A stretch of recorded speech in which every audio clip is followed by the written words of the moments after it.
So, while we normally try and get videos out ahead of events to give people a heads up on what's in the events, 99% of the time that works out. 1% of the time, the devs throw a curveball. Now, I did say at the end of the original video that it was looking like things were changing, and there was a bit of a curveball in the previous tweet where they had announced that Z25 and Z35 were going to be in the event, and they changed the name from Opposite Coloured to Divergent Chessboard. Yeah, this is not Opposite Coloured. This is not the original version of Opposite Coloured. This is the rerun. So while everybody had been preparing for Opposite Coloured and everybody assumed that it was going to be the original version of Opposite Coloured, it's the rerun. So everybody had been gearing up for replication. That's gone. That is not in this event. Instead, they have replaced replication with an EX stage. Joy. So obviously we've now got an image, so we can look at that, and yeah, we can now say that the EX stage is going to be level 90. So yeah, joy, joy, joy. So a brilliant little game mechanic is gone, and a dreadful EX stage has been added. So yeah, okay. Thank you. Thank you very much, devs. Thank you, thank you, thank you. At least the rest of it is going to be slightly easier, because the rerun did make some of the bits easier, so I suppose there is that. So A1 is still going to be level 20, and D4 is still going to be level 40, so those things won't have changed. The things that have changed is that the replication is gone and the EX stage has been added instead. The other thing that's changed is the event shop. The event shop has changed because in it you have now got the inclusion of Gneisenau. So from the event shop, the things that you want to look for and get are Tirpitz, Gneisenau, the Deutschland skin, the furniture, and the quintuple rainbow magnetic torpedo. So yeah, the rainbow quintuple magnetic torpedo, that's what you want. So yeah, the gold equipment you don't need to worry about. That will come in tech boxes. I said that in the previous video, I will say it again here. That comes in tech boxes, and so with the advent of this event, those will now be all available in tech boxes. So you will get plenty of these as you proceed throughout the game. So you don't need to worry about breaking your back and spending event points to get these now. It's just going to be a waste of event points. And also they are fairly situational, which I also said previously, but I'll reiterate it here. The 380mm SKC gun is armor piercing, so while it's a really good gun, it's limited in its use, as it's great against heavy and medium armor. It's not so good against light armor, so you will be doing good damage against things like battleships and heavy cruisers, but you will be doing abysmal damage against destroyers and light cruisers. So really, in terms of its use, you would be using it on boss fleets when you know that the boss is, say, a battleship or a heavy cruiser, and for the most part you would generally be using HE guns, and a lot of people generally don't switch guns and forget to switch guns, so you know, it's very situational. The gold magnetic torpedo is fine, it's good. In terms of being situational, it's great if you are going for a full auto team. It's very accurate, it's very slow, it's not as powerful as the other torpedo launchers, so it's great if you are full auto. If you are going to be using manual control, then the other torpedo launchers are better for you. The ME-155 is a very good plane. It's got really high anti-aircraft stats. It's got some of the best anti-aircraft stats in the game for a fighter. The issue is that it has no offensive capabilities. It's purely defensive. So by that I mean it has no bombs. So it's not going to be used to attack ships that are out there. It's only going to be used to shoot down planes. And so in that regards, you are limited in what you want to be using it for. On maps with high volume of planes, yeah, you will be wanting to use it there. In maps where you don't have a high volume of planes, you might not want to use it at all. So you want to be considering its use. So what else has changed? Well, the girls and how to obtain them has also changed.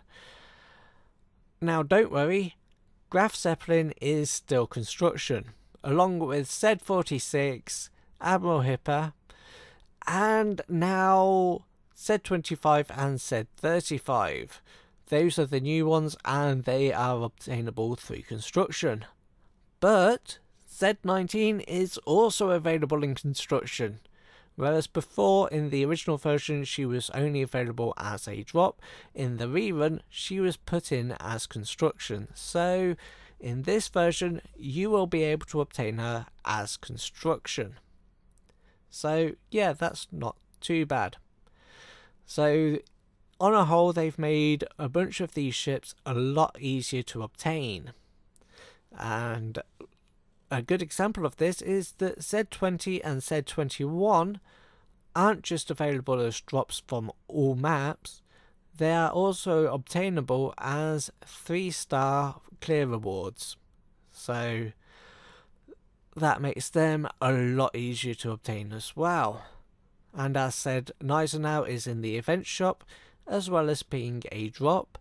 Scharnhorst, she's a drop, and she's also a clear reward, so yeah.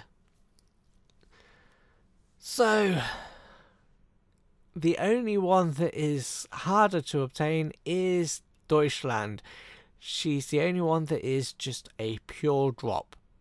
So she's just gonna be the one that you need to angle for. She's the one that's the hardest to get.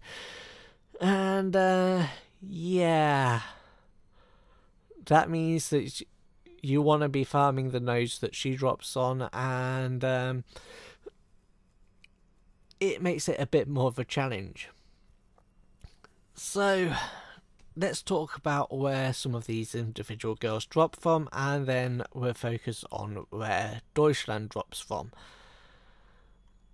Now, Z-46, aside from being in construction, also drops from B4 and D4 boss nodes, so there's no changes there. Prince Eugen actually also drops in this one. She drops on D3 boss node. Z-35 will also drop in this event on B4 and D4. Admiral Hipper, beyond construction, will be on A4, C4 and D1. Scharnhorst, besides the clear reward, is B3, D2, D3 and D4, although obviously there's no real point in worrying about that one. Gneisenau is B2, D2, D3 and D4, so if she drops on one of those, then you don't need to worry about getting her from the event shop. Z-19, they've changed it so she's actually from all maps except for A1 and A2. And said 20, she's now all maps except for A1, and said 21 is all maps except for A1. So they've changed that a little bit, because before they were in every single map. So yeah. Now Deutschland herself, as said, is only from a drop, so this is where you need to actually really pay attention. She comes from B1, B4, C4, D1 and D4. So those are the nodes that you want to concentrate on and farm. So whichever node you think is the most efficient for you and is the best for you to farm and the easiest for you to farm, pick one of those and just farm it until you get her. Because it is really worth getting Deutschland. And this is now where I will talk about the individual ships and why it's worth getting some of them and why some of them are probably skippable or probably not worth it unless you are interested in collections and or you just like the KMS. So yeah. So if we're going to start talking about the individual ships, let's start where we left off with Deutschland. Now, Deutschland is a really strong heavy cruiser. She's above average in terms of performance. She's really powerful. She's got the highest amount of firepower amongst all heavy cruisers. She's got a really good skill, which means she does a lot of damage against light cruisers and destroyers. She's got medium armor and she's got a decent amount of health.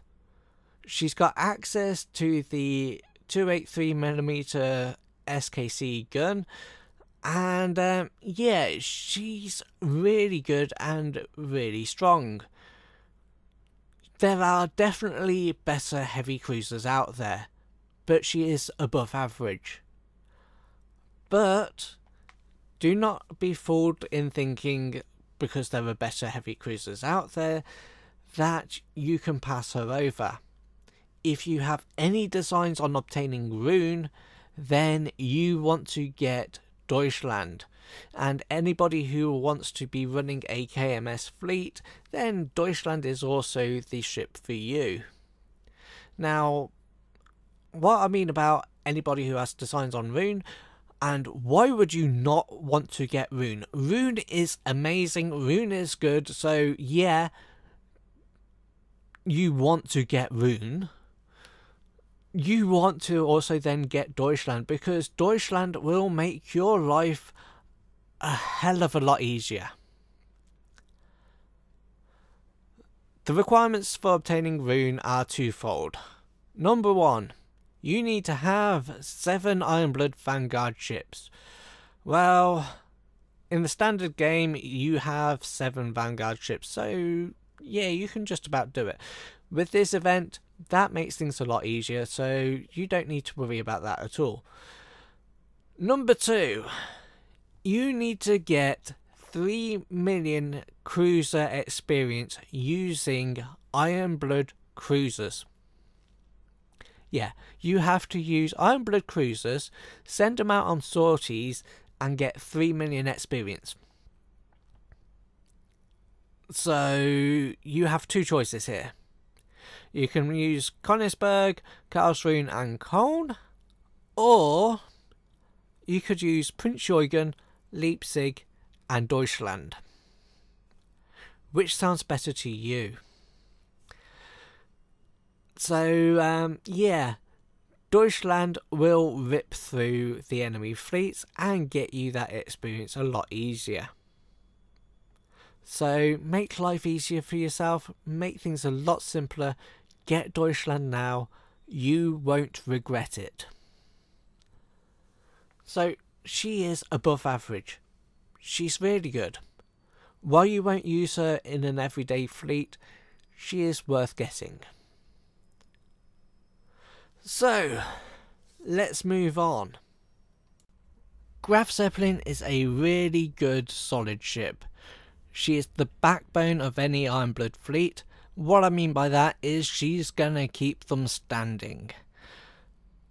Her defensive skill is that she's reducing all damage taken by those ships by 15%, and while I will concede that there are plenty of Ironblood ships out there that are plenty tanky enough, well, yeah, there are some ships that aren't that tanky, but there are also areas, there are some maps where you will take quite a bit of damage, so having that bit of extra defense to take you over the line is never really a bad thing.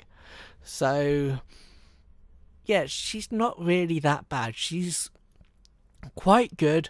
She will help you out when you need it, and while I have described her myself as being a poor version of Queen Elizabeth and Nagato because her skill is solely defensive, there is no other offensive elements to it, on her own she is also a really good solid carrier.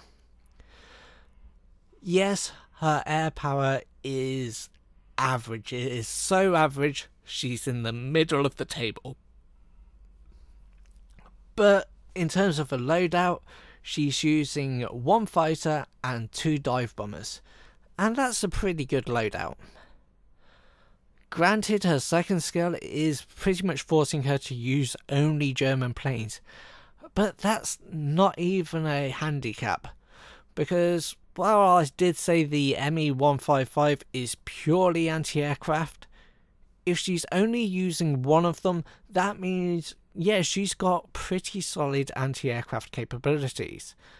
But she's now using 2 dive bombers to get quite a lot of ground DPS in there. So against other ships, she's using 2 dive bomber slots against those. And if you're using the Ju-87C, then yeah, that's pretty good. They are almost a match for the SB-2C. So while they might lack the single target punch, the extra 30% efficiency will probably make up for that. I would bet that it more than makes up for that. They have a decent area spread, so you can use her in a clearing fleet. She'll be great for wiping out all the waves, and yeah, that means that with her defensive skill and things, why would you not be using her in a clearing fleet? It means you can just keep on going and keep on going and keep on going, and use her as a wave clearer to just wipe your way through all the maps. So use her that way. It might not make her a boss clearer, but it makes her a wave clearer. So use her that way. Z-46 is absolutely solid. She is one of the best destroyers in the game. Yes, there are better destroyers, but not by much. It's hard to oversell just how good she is. In terms of raw stats, she has the highest health in the game for all the destroyers. She has the highest anti-aircraft stat in the game amongst destroyers. Her firepower is above average, and it helps that her main skill, it boosts her firepower by 15% of her anti-aircraft stat when she starts using her anti-aircraft guns. So yeah, you want her to be boosting her firepower by her anti-aircraft stat, because that anti-aircraft stat is quite sizable. So she's getting quite a good firepower boost from using that. Her torpedo stat is fairly average. The only thing that lets her down is her evasion. Her evasion is incredibly subpar because she is an Ironblood ship. Amongst the Ironblood ships, it's average. It's probably slightly above average, but in terms of destroyers as a whole, it's absolutely abysmal. There are ways around it, and that is to pair her with Z1.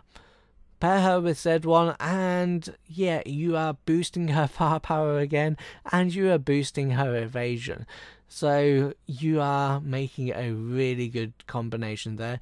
And then put Z23 in there with Z23's refit, and you've got yourself a really, really good Z-class fleet. So why would you not do that?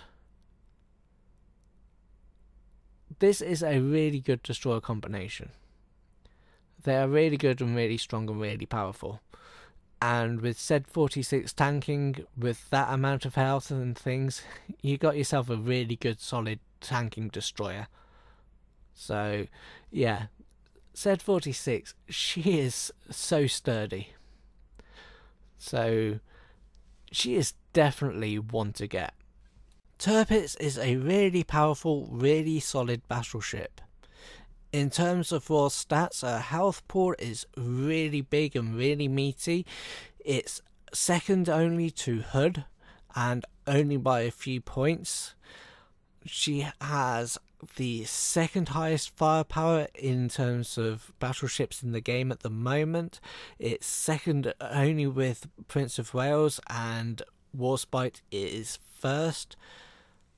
And if you then match in her second skill, and that is that if she is on her own and there are no other battleships and no battle cruisers in the fleet, she's going to be doing 30% more damage, then you can pretty much see that that's going to be putting her over the edge.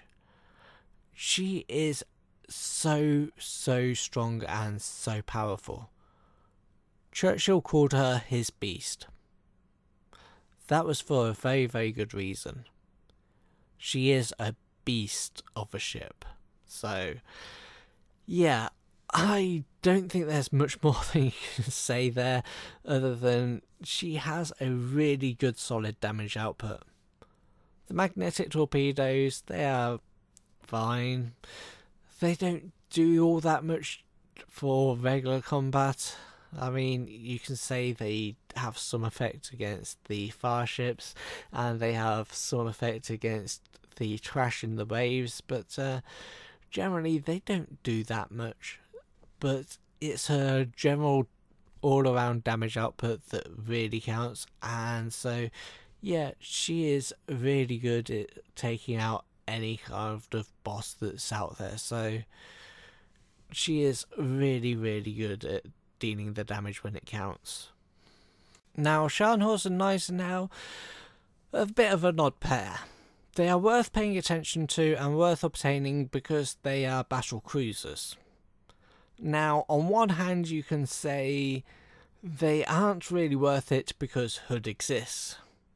But the other way of looking at it is they are worth it because Repulse and Renown exists. And Repulse and Renown aren't really that good. And while Hood is absolutely amazing, Hood is one ship. And to pin all of your battlecruiser hopes on one ship is a bit of a flaw. So there are very, very few battlecruisers in the game right now. And even when the other battlecruisers are added, Scharnhorst and Gneisenau are slightly above the rest. As it is, they stick out and are above average. They have a decent amount of firepower, they have a decent amount of health. Their skills aren't really amazing. I mean, Scharnhorst's skill is more in terms of PvP than it is PvE. But Gneisenau's skill, that is pretty good, that's pretty solid. It's a flat boost to her firepower, so, you know, that's fine. But in terms of general capabilities, you have to say they are significantly better than Repulse and Renown. And so you have to say, if there was ever a situation that called for using two battle cruisers, if you've only got Hood and you've only got Repulse and Renown, you're going to be in a bit of a tight spot. It's going to be far better to have Scharnhorst and Gneisenau in reserve, and that way you don't have any worries later on.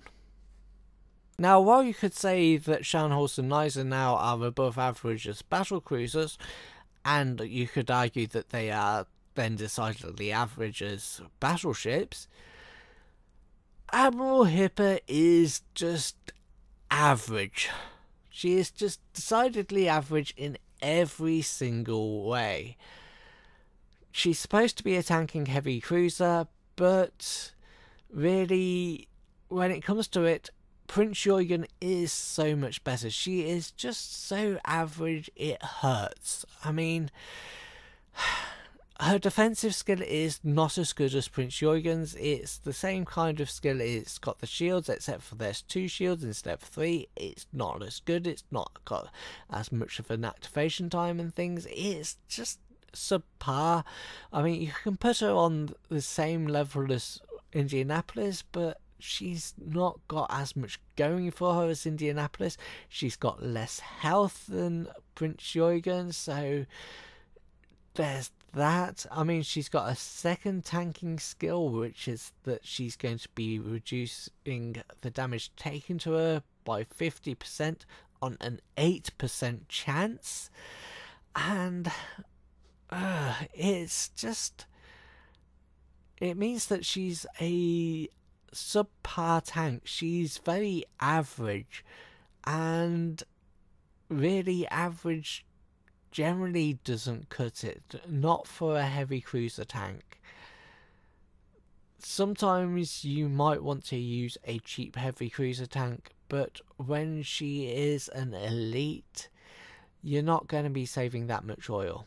So you might as well go all in, and you might as well just use Prince Eugen. So the only reason to get her is because you like her and because you think she's cute, or you just want to collect all the Ironblood ships. Otherwise, she's skippable. I'm sorry to say it, but she is very skippable. And talking of skippable, I guess I have to talk about the rest of the Z-class destroyers. And yes, that's including Z-25 and Z-35. Because, yeah, they are decidedly below average and decidedly skippable. So, yeah, while they don't have the armor piercing skill, and they have a skill that's going to be boosting their firepower instead, unfortunately, they aren't quite up to scratch. I mean, Z-25 also has the flagship protection skill, but overall, none of that is enough to elevate them, and none of that's enough to save them. On the whole, they are just below average. There's nothing about them that really stands out. There's nothing about them that really makes them outstanding in performance. Even amongst the Z-class fleet, they just aren't really standing out. So in the Z-class fleet, you have Z1, you have Z26, and you have Z23. And who would you replace to use one of these instead? There's no one I would replace to fit in one of these. So, you know, I just wouldn't do it. And even if I wasn't going to use a Z-class fleet, there are significantly better destroyers out there. So they are just below average. So they are decidedly skippable. As for Z19, Z20 and Z21, same kind of thing. In fact, it's worse. They have the armor piercing skill, which is just useless. And in general, they are just terrible. They don't even have the high firepower that generally saves much of the Z-class ships. They have the dreadful amount of evasion that is what we come to expect with the Z-class. And, you know, they are just not that great. I mean, seriously, there's not that much you can say about these. So, yeah, it's just not worth getting them. I mean, don't break your back getting them unless you want them for a collection. So if you like the armblood ships, get them. If you like to collect these ships, get them. Otherwise, there's no real reason.